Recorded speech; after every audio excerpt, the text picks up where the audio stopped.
Taga-Dasma ka ba? At naghahanap ka ng solid na kainan at food tripan? Dito lang yan mga par, sa Dasmariñas, Cavite, sa Zone 4. Ito ang papunta rito mga par. Halika, samahan nyo ako. Puntahan natin ang kanilang solid na store. Dito lang yan mga par, ito ang tamang daanan. Siyempre, ito na nga, pumunta na nga tayo dito sa Irish Cafe mga par. Ito at napaka-solid talaga ng lugar nila mga par. Siyempre, titingnan din natin ang mga solid nilang pagkain. At ayan, kitang-kita naman sa menu kung gaano kasarap ang kanilang mga pagkain mga par. Ayan, kitang-kita nyo naman, Irish Cafe. Solid ng kainan at meron pang mga desserts at meron pang milk teas mga par. Halika, samahan nyo ako at libutin natin at tingnan natin ang mga solid nilang pagkain.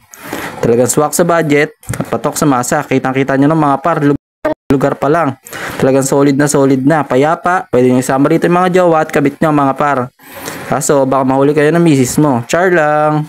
Halika na mga par at libutin na natin to. Kitang-kita nyo naman, napakaraming kumakain sa lugar na to mga par. Kasi napakasarap talaga ng pagkain nila at dinadayo ng mga estudyante. Kita nyo naman mga par, talaga napakapayapa ng lugar na to. Ayan, kahit gabi na mga par at meron pa rin silang mga customer. Tinatangkilik sila. Ang bukas nga pala nila 8 ng umaga hanggang 9 ng gabi mga par.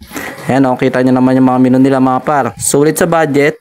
Talagang swak na swak sa panlasa ng Pinoy. Pakasarap niya mga par. Meron silang mga burger dito. Meron silang mga hotdog sandwich. Meron silang nachos, tuna pasta, carbonara. Mga par, kita nyo. At meron din tayong panghimagas na milk tea. Meron din yung mga shake mga par sa halagang 39 pesos, 49 pesos. Yan, kitang-kita nyo naman yung mga shake niya mga par. Talagang napakasarap niyan. Tignan nyo naman, talagang napaka-solid. Kung ako yan, pupuntahan ko yan kahit nasa malayong lugar pa ako mga par. Kasi alam ko, napatok sa budget to at swak sa panlasa. Kanya naman mga par, napakasarap niya no. Sa menu pa lang, napakasarap na. Lalo na kaya kapag natikman mo na. Tingnan nyo mga par, napakasarap, solid. Meron pang fresh fruit shake, overload. Ito mga par, at syempre meron din sila mga dessert mga par. Kapag naumay ka sa pagkain, nasarapan ka, tingnan nyo. Ito ang kanilang pork chop. Kanilang pork silog. Napaka-solid mga par oh. Meron pang gravy at meron pang egg. Syempre, dito ang kanilang pinagmamalaking a la carte. Chicken a la carte mga par. Napakasarap niyan mga par. Kitang-kita nyo naman. At meron pang burger steak mga par. Syempre hindi mawawala ang gravy dyan para patok na patok talaga sa panlasa natin. At ang solid nilang Hungarian silog.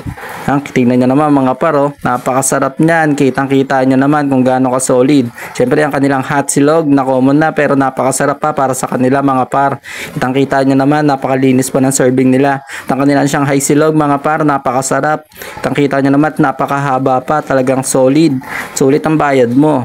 Syempre ang kanilang shawarma rice mga par. Kitang-kita nyo naman kung gaano ka solid. At syempre meron silang solid na gravy dito.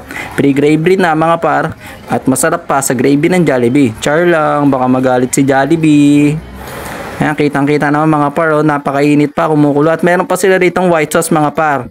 Kitang-kita naman yung nilalagay sa chicken a la carte. Ayan, napaka-solid niya mga par. At syempre meron pa tayong mainit na sabaw mga par. Saktong-sakto sa tag-ulan mga par. Syempre sa nanlalamig mong jowa, meron tayong pampainit na sabaw mga par. Kitang-kita naman, ito yung solid na milk tea nila mga par. Irish Cafe. Yan, sa Dasma mo lang yan makikita mga par.